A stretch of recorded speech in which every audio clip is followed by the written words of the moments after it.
Welcome back to the Sofia Unfiltered Podcast. I'm your host, Riley Reese, and today we're joined by Heather Wolcott. For those unfamiliar with Heather, she is a holistic nutrition consultant and national board certified health and wellness coach with over 20 years of experience. You can book her services right now at sofiahealth.com. If you missed part one of this two-part episode, I recommend catching up on it. In part one, Heather provided an overview of the many ways hormones can impact our health. Today, we jump into common myths about sleep and hormones. Here we go.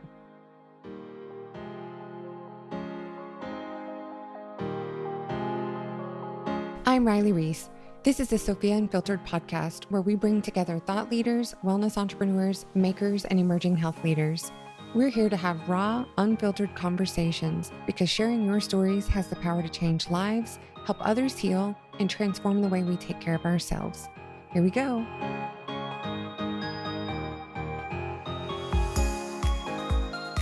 So people come to you, your clients come to you and say, I want to lose weight or get more energy. And the first thing you talk about, pretty much, right? I'm sure everything, you're taking a holistic view, is sleep. I ask them about it. So sometimes I look at what they're eating and it's kind of a train wreck. So we have to start, we do the nutrition thing and the supplements and we do all that. But in that conversation, I have to find out what their sleep is like, because if their sleep is super jacked up and they're eating this way, again, we'll go for low-hanging fruit. And I have a girl I'm working with right now. She's about 26 years old and very OCD, ADHD, high anxiety, very high anxiety. And she's really frustrated with her weight. She wants to change her body composition. And so she struggles with discipline, doing some of the things. And so, we finally had a conversation about maybe three sessions in, 3 or 4 sessions in. And I finally said something to her about sleep. And she's like, oh no, she's like, I know I'm staying up so late. I'm like, wait, what's going on? I thought because she gets up so early, I was assuming she was going to bed early. Move. And I assumed very incorrectly. She was going to bed around 12, 1. She's in her 20s. She's got young friends. That's when she kind of unwinds and she does all of her, texting, messaging, chatting, and whatever. And so we had that heart to heart when I said, there is absolutely nothing that's going to change with your body composition and your cravings and your binging and your poor resistance to the pizza when it's sitting right there until you fix your sleep. And she just sat there and said, I'm not kidding. I'm not talking about food with you again until you can commit to changing your sleep. And so that's what we started coaching on, was sleep behavior, setting some goals, what was realistic for her. Let's start moving things back a little earlier. And she would text me at 9 o'clock. She's like, okay, at 9 o'clock, I'm putting everything away. So she texted me at 9 o'clock for some accountability, and it made a huge difference. She noticed her emotional well-being. Her ADHD was not nearly as bad. Her OCD was way better. Her anxiety had come down. And she was like, oh my gosh, she's like, I'm sleeping so much more. So what happened? So break this down a little bit, Heather. I mean, people don't realize this. We had Dr. Parsley, the sleep doc, come on here. Yeah. Tell us what is happening, because he talks about this in a very scientific way on what's going to happen on your nutrition the next day. And I know you get into this. Why is this affecting everything? Well, when you think about it, the one part of our body that never rests is our brain. It never. It's a computer that runs and runs and runs.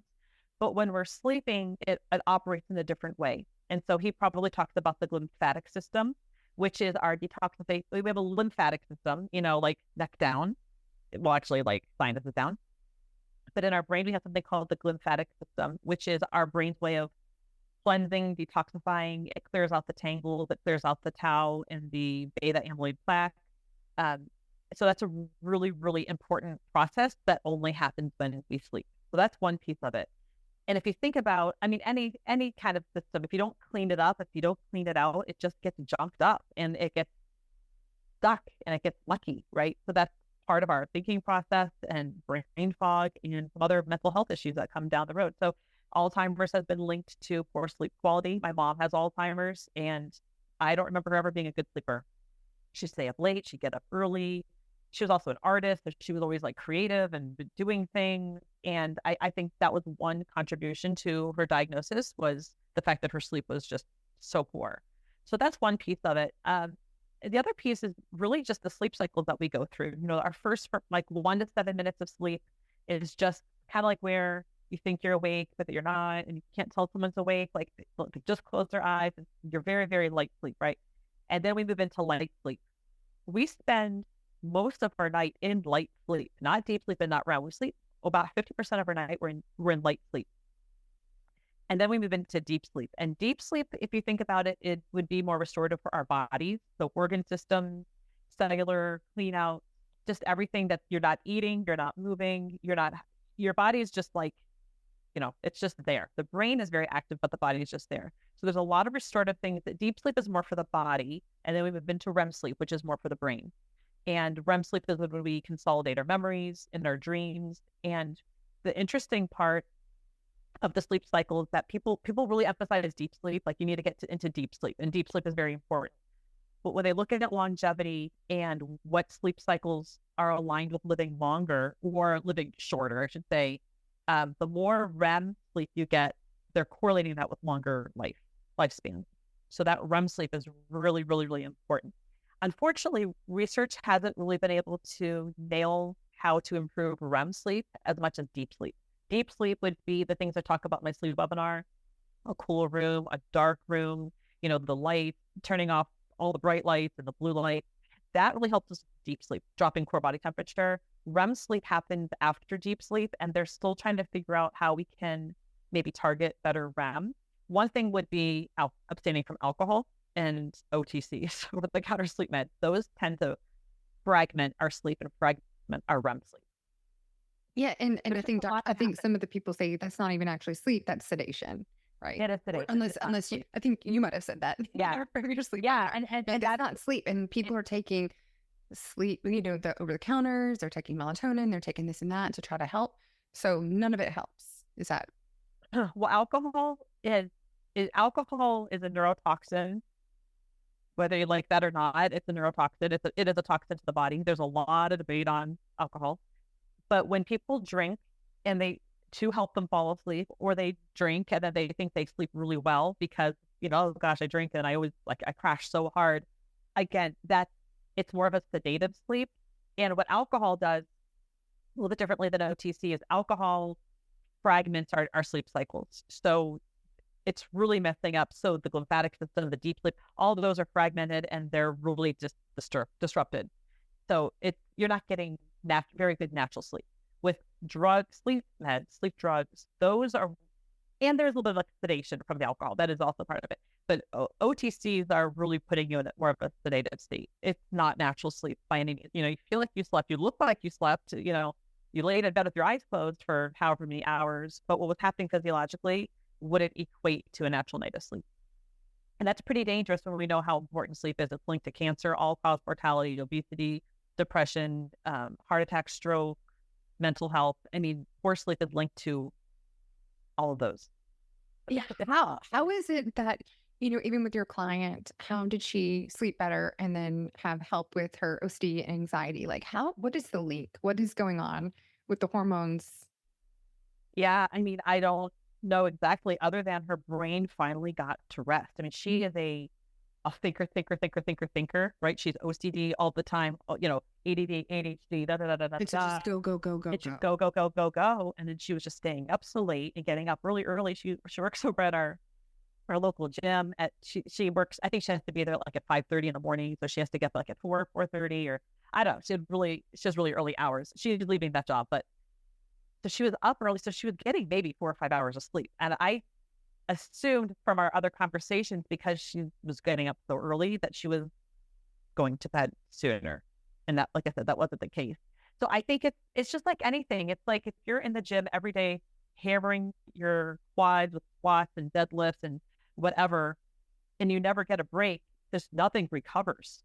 It's just counterproductive. It's just breaking down. And our brain is kind of the same way. If it never gets this chance to rest and reset and to clean out and to kind of just go through all these processes, it just gets overworked, and you start running. It's like a car, right? You have to clean out your systems of a car. Exactly. You have to clean all that out. Exactly. Yeah. Heather, are there any other common myths that you've heard that you like to dispel when it comes to sleep or hormones? Yes. So I do this. I talk about this in my rapid fire.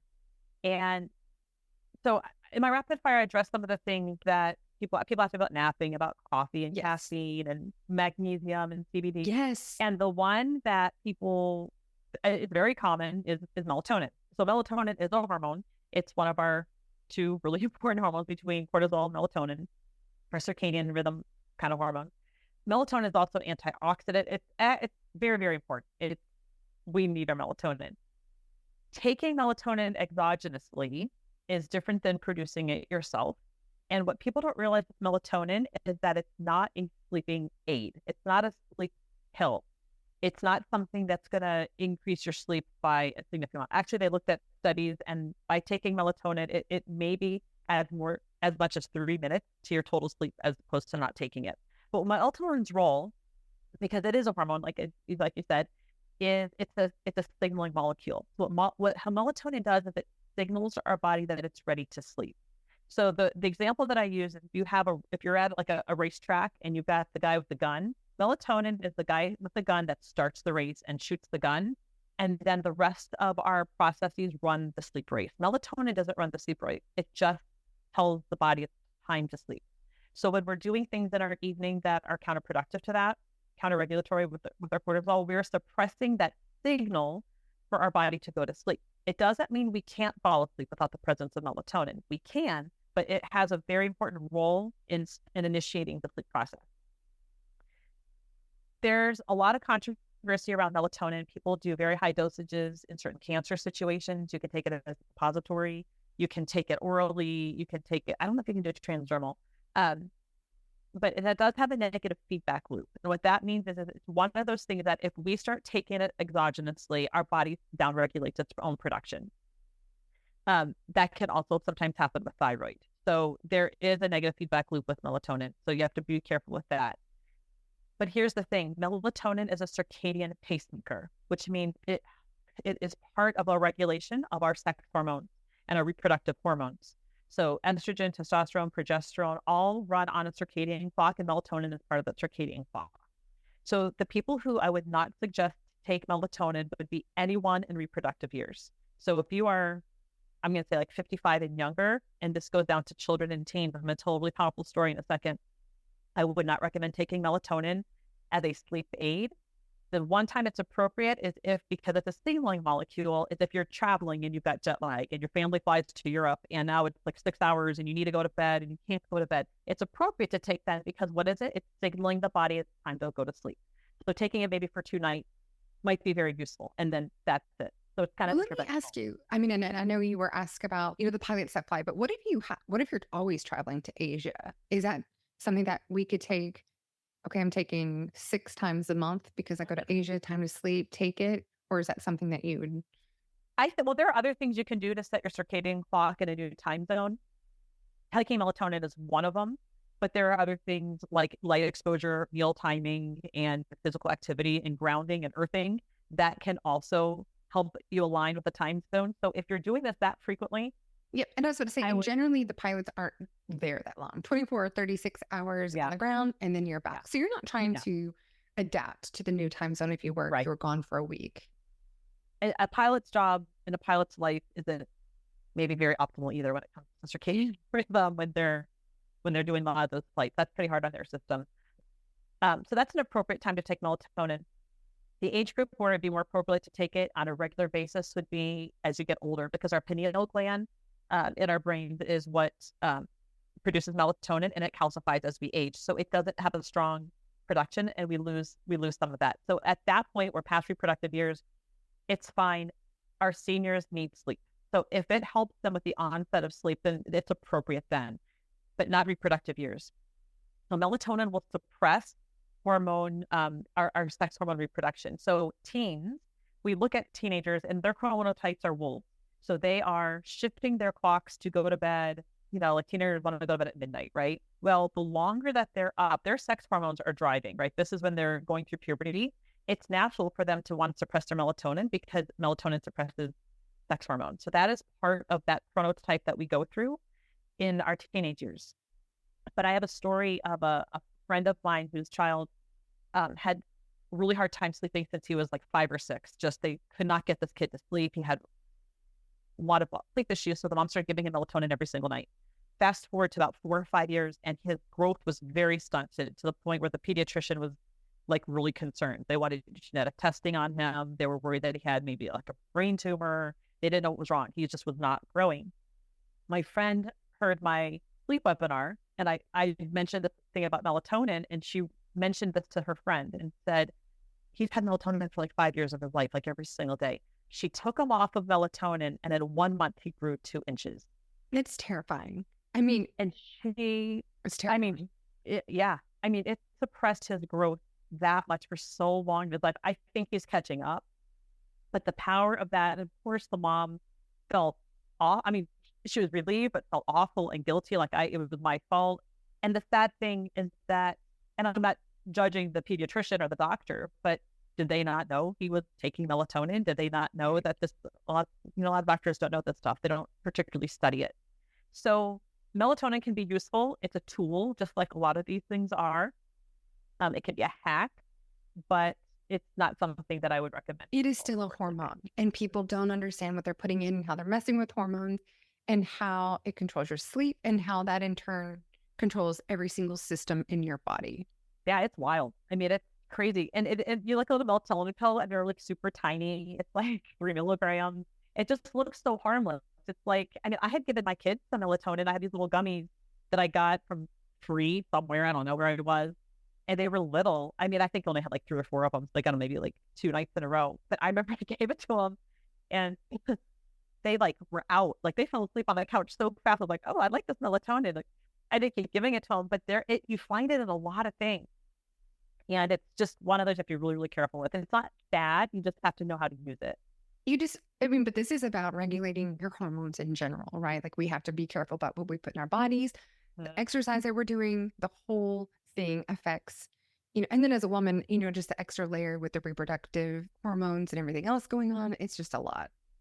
Yeah. So in my sleep in my hormone webinar, I talk about our cycle week by week. So I kind of go through what's happening, like literally in your body week 1, like your bleed week and your shedding endometrial lining, blah, blah, blah. Where are your hormones? And then I get into exercise and nutrition and then mindset. I kind of hit all those 4 topics, and I go through that week by week.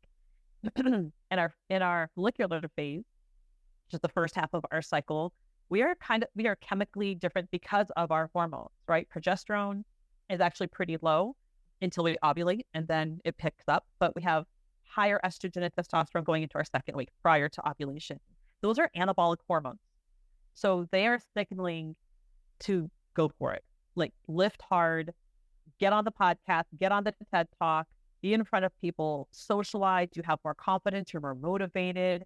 Estrogen is like natural Botox, so it just kind of fills you out, you feel good. And if you think about where we are in our cycle, we're looking to reproduce. The body is just trying to reproduce every month. It's looking for that. So it just kind of sets you up to be flirty, and your libido increases. So those are all hormones, that we have this drive. And so our nutrition needs to also support that. So what we eat supports our hormones. How we train supports our hormones, and our hormones support those behaviors too. So, that's really, really important. Then after we ovulate, we go into our luteal phase. Progesterone shows up. Estrogen makes a second rise. It's not as high as in the first phase. And progesterone is the hormone that is a little bit more we retreat, more reflective.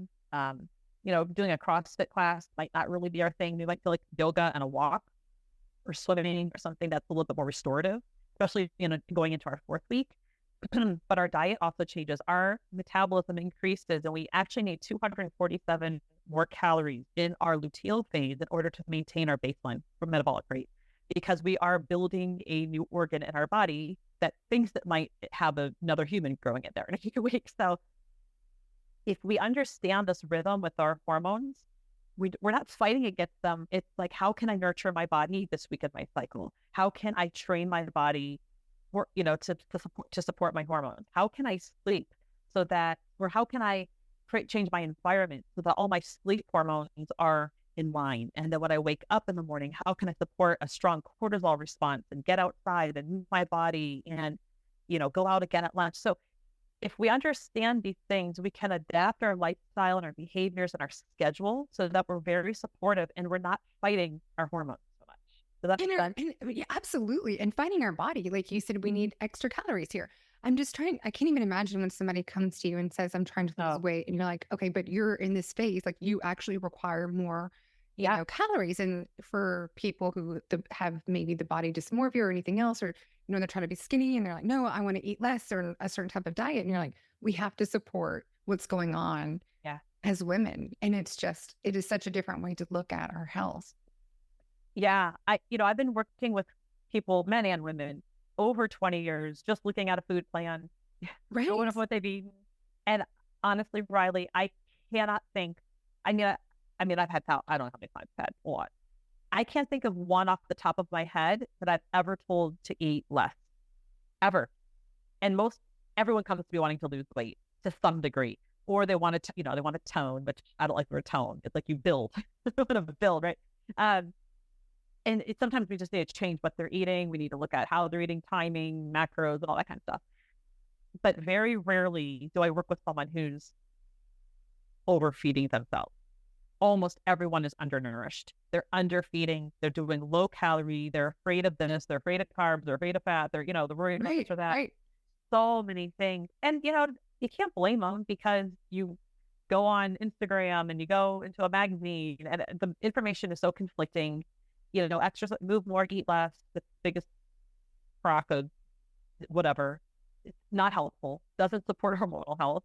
And then we've got the keto, low carb, fasting, cryo, like all this whole new wave that might not be ideal for really nourishing and supporting your body because of where the stress hormones come in. So like I said, when you're doing really low carb, I'm not knocking low carb. I lived in low carb land for about 20 years, but I didn't appreciate what I was actually doing physiologically. So if you're eating low carb and and keto is really a tool. It's not a lifestyle, but it has become a lifestyle for people. But people are doing low carb. If you're not eating carbs, if you're not eating enough substrate, bringing enough substrate in to produce glucose or to create glucose in your body, we do have a default mechanism. It's called gluconeogenesis.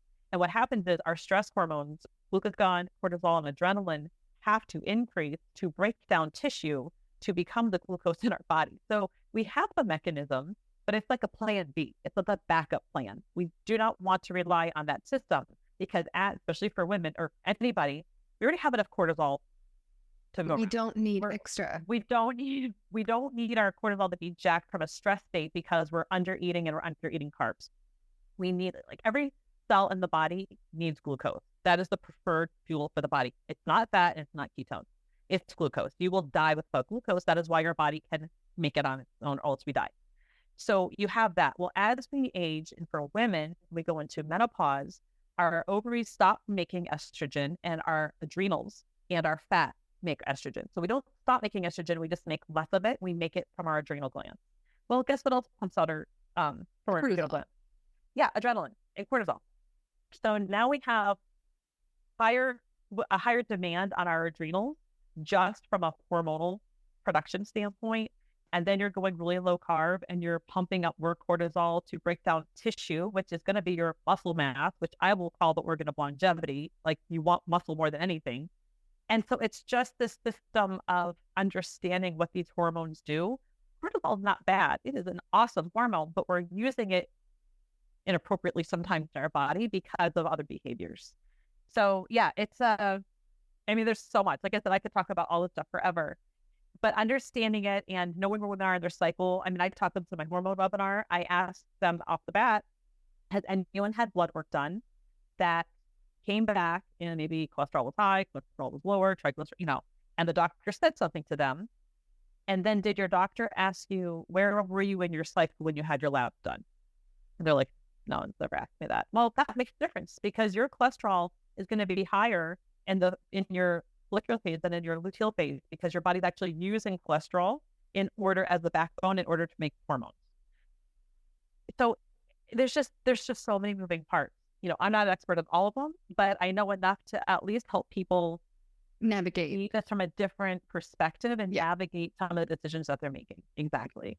Yeah, that's super interesting. And this may not be a question for you, Heather, and say so if it's not, but Heather, are there certain like blood work or tests that you recommend all of your clients go get, like women as panels or at different ages or check-ins? Are there tests that we should go get? Yes, definitely. And they don't have to be crazy expensive. So I think if you are a woman at any age, but if you're in your 20s and you're listening to this or someone tells you about it, get your hormones tested now, because you want to have a baseline going into your 30s, into your 40s. So when you are in perimenopause, you can go back to when I was in my 20s. I was like, as you know, fertile girl here and thriving and, you know, tight skin and high estrogen, you know. And then you can see where your decline is. So you can give a trajectory. You have something to look back at, right? Most people don't do that. In their 20s, they're like not testing that stuff. So I would get a full hormone profile. And if you're working with a functional medical practitioner, they're probably ordering all the right tests. But just the most important ones I would recommend, and this is where I struggle with a lot of my clients who are working with MDs who do a basic lipid panel. Cholesterol, HDL, LDL, triglyceride, VLDL, done. That's all they get. And then they get these numbers back and the doctor's like, oh, you need to be on a statin or you need to cut out red meat. And I just want to like lose my mind. I've got a current client I'm working with right now who we're going through this right now. And that doesn't help. So what they need is an advanced lipid panel. Advanced lipid panel. That will look at ApoB, AP(a), LDL, HDL, total cholesterol, but also particle size and particle number. So if you have higher LDL, but those particle size are big and buoyant, those aren't the ones that are causing arterial plaque. If they're small and dense, then we've got some problems. So it's all context. Just looking at set numbers, people give me their numbers. I'm like, that means nothing to me because I need to know what these other details are. So an advanced lipid panel, a fasting insulin. A1C is good, but a fasting insulin will tell you more. It'll be a little bit more honest. A regular basic chem panel with, I like RBC, magnesium, ferritin.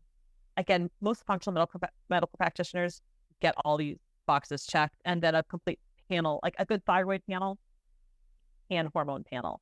I appreciate you going through this because if you I think I just gone into my primary care and I was like, I want these, hormone tests done. And I got met with, well, why do you want that? And I was like, one, because I asked for it. And two, I want to know where I'm at and I want a baseline. And I just couldn't believe I had to, I need to know all of this. So, for women out there or for anybody out there, Heather's giving you a list right now, but just be your own advocate. Like, for anybody, get your baseline. Heather's giving you a few.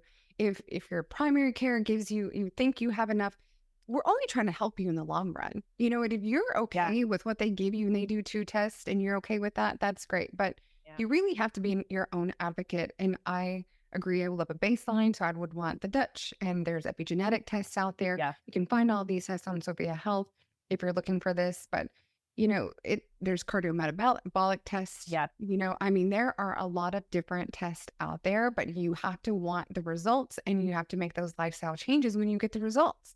But I'm just a big believer in taking control of your health and reaching out to that provider who's going to help you ask for this information. Yeah. Well, what you say, Riley, is super important. And this particular male client that I'm working with right now, who just his labs were just frustrating. I tell all my clients this when this happens. I said, you can fire your doctor. Like, your doctor works for you. You do not owe them anything. If your doctor, so he was giving me the chat he had with his doctor through the portal. And yes, said, well, mine was through the portal. Yeah. And I said, well, does she know that you quit drinking alcohol? He was an alcoholic, that you've been off Zoloft. We got you off Zoloft in about 4 months, that you have like all these things. And he's like, no. He's like, I'm one of 1,400 patients of hers. And she just said, change your diet or drugs. It was like, that was the text. That was the message. And I said, I know she's in your insurance and in your plan, and it's very convenient, but she's not serving you. And he did, I think he's staying with her just for the insurance, but he is now seeing my current functional medical doctor and has got a completely different experience working with her. And she looked at his, it's been awesome. So I did tell him, I said, tell this doctor, this medical doctor, I want you to get this advanced lipid panel, blah, blah, blah. I told this thing. And she replied back with, I'm not sure we can order those tests. This is like Vanderbilt Health. And I was like, I mean, I met one of the large, healthcare, and well, why do you need this information? And it's like, because I asked for it. I shouldn't have to tell you why I'm a baseline. I was, sorry about that. I was just so offended that you need an explanation on, hey, I want to know if I am going to have this trigger for some disease or whatever it is. It doesn't matter, hormones.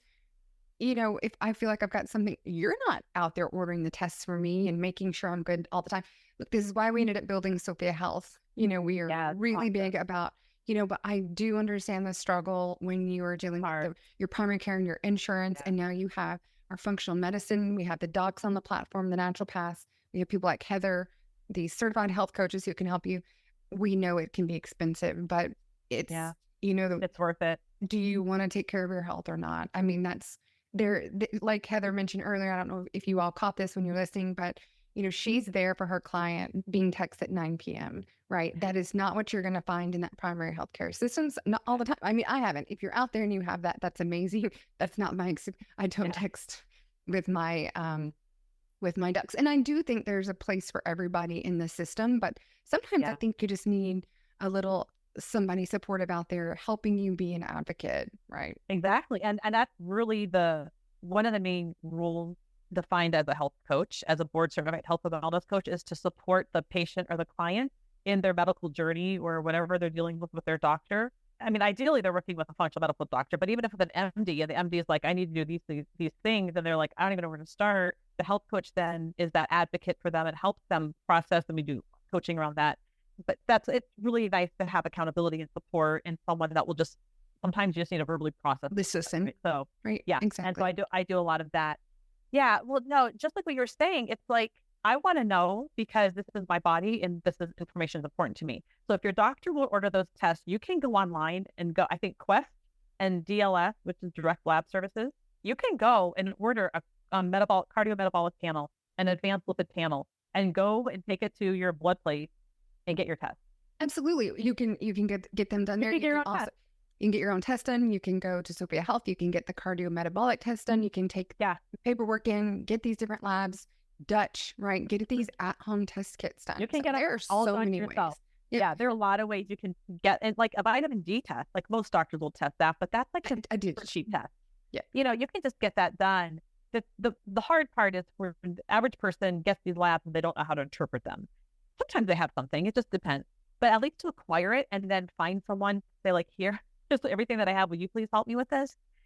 Makes a huge difference. And I do that with some of my clients. I'm not licensed to read labs and then diagnose. I don't do that. That's not what I'm certified for, but I can obviously give thoughts and feedback and guide them and direct them in certain ways. But I love that. And I love what Sofia Health has, like you said, just a platform that has so many opportunities and resources for people to get to. And that's really incredible. It's hard to find for a lot of people. It's really, they live really, really exactly parts of the country. Yeah. If you're, a lot of areas, like you were in Arizona, I mean, and you were talking naturopath to naturopath. I mean, you don't know how lucky you are to be able to do that. I mean, there are states that don't support the naturopathic community, and we love that. And the Ayurveda docs, right? We had Shilajit on. I mean, they are the OG holistic health, absolutely this, right? The original biohackers, right? The ones that really know. They look at the whole system, and so there's so many people who, and I'm from Tennessee. Like, I don't think I grew up in a town that had anything with Ayurveda and naturopath. Small towns and very rural areas. You don't have access to this, and so again, we know sometimes it can be expensive, but just doing an investigation when you have these issues or these random issues, being able to get online and just talk to somebody, right? So even if you're looking for a consult and you're like, Heather, I don't even know where to start, get online, go to Heather, book her, reach out. If you don't know what a health coach does and how they can even help you, we still get a lot of people, maybe a lot of our listeners don't know what they do in this continuum of care. I encourage you also to reach out and just chat with her and see what's going on. Like she mentioned, she's a coach, she's an accountability partner, and she can be a guide to help you navigate whatever's going on. Yeah. And sometimes you just need someone who understands the language or exactly I had a client text me something right before this, and it was just on a product, and she's like, "Have you ever heard of this before?" And I was like, "Yeah," and I just kind of, she's like, "I haven't heard of this before. I just found it online. Would this be good?" And I'm like, the brand is good, and just sometimes it helps to have that person that is well versed in that field and credentialed. Okay, so for everybody listening, I just want you to hear this. She's texting back and forth with clients. I mean, how amazing is that? So the only thing that people who don't have access to the Heathers of the world are you're Googling, right? And that is so dangerous. We can get into misinformation. Please don't get all of your information from YouTube and TikToks and stuff like that. Make sure who you're talking to is actually credentialed, and you can ask trusted sources. I think it's what you said is so valuable for people out there who just might be consuming the wrong information from the wrong people. Well, and AI makes it scary now, because AI can make someone who you think who is credible, that they're saying something and they never said it. I mean, it's really spooky. So you have to really be careful even if it's someone that you heard they're so good. I would just really be careful with online stuff. I mean, just that's a really good sometimes point. You can navigate things, but I'm just hearing stories of, kind of influencers of people in the health and wellness space. Like, yeah, they took my voice and they put me on this thing and it wasn't even me. So, and you have to be careful when people are always just trying to sell a product. I mean, sometimes their products are actually really, really good, and that's why they're out there. But if they're they're trying to get you to buy something right off the bat, and they're making promises, and it's a detox, and it's a cleanse, and it's a this and a that, there are a lot of steps to take before you jump. Yeah, absolutely. And you heard it from Heather. She's coming after how your sleep is. So be ready to tell her. I'm going to ask. Everyone has to tell me, and they have to tell me honestly. Yeah, that, and like I said, there's no sense in lying if you want the truth. Well, Heather, it has been absolutely wonderful having you. There's a question that we ask all of our guests on the show. If you could, please share 3 fundamental pillars that contribute to your well-being. Well, I can give you 4 because I have 2 of the 4 pillars of health. But good. I'm going to say sleep, nutrition, and movement. And then I can't leave out mindset. And mindset is originally like stress, but I have a whole other thing on stress. So I would just say your mindset stuff. Absolutely important. Agreed. And that is such a holistic perspective on well-being. So it's great you said that. Heather, where can our listeners connect with you? How can they find out more information? So following me on Instagram, I post a lot of stuff. I've got a lot of little random content on there, and it's easy if you DM me. So that I'm at Heather Johnson Wolcott. Same with Facebook. So whatever I put on Instagram goes to Facebook. That's Heather Johnson Wolcott. My website is heatherwolcott.com. So that's pretty easy. My email is heather@heatherwolcott.com. So it's not too hard. On socials, I've got Johnson in there. I got my main name. And yeah, I would love to hear from people. I'm offering some deals and some discounts. If anyone who's listening to this would like to work with me at any capacity, I'd love to give them a discount. And I do give free consultations. So if someone just wants to do like a 20-minute Zoom and learn a little bit more about what I do or how I could personally help them specifically, just reach out to me, either email or DM me on Instagram, and we can just set up a free 20-minute Zoom and we can talk more about the specifics. And guys, Heather is on Sofia Health, so please go to sofiahealth.com/Heather-Wolcott, and that is HEATHER-WOLCOTT. So find her at Heather Wolcott. You can book her, and you can check out her discounts, her consults, and just get in touch. Message her if you have any questions. But Heather, thank you so much for sharing so much your wealth of knowledge on women's health. We appreciate you being here. Oh, this was fun. Like I said, we could go on and on, but I appreciate your questions, and I just appreciate the depth of which you care about this topic, because it's important. A lot of people just scratch the surface. So thank you for the time and for the great questions.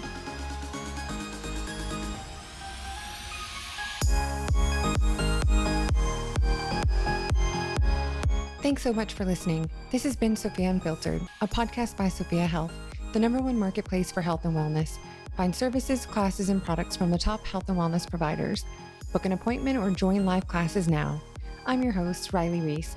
If this episode resonated with you, we'd love to hear about it in the comments section of your favorite podcast provider or with a 5-star rating. Let us know what your biggest takeaway from this episode was, or share it with someone you hope to inspire. Join us again next time for more real conversations, stories, and insights that help empower you with the knowledge and inspiration needed to transform how we care for ourselves.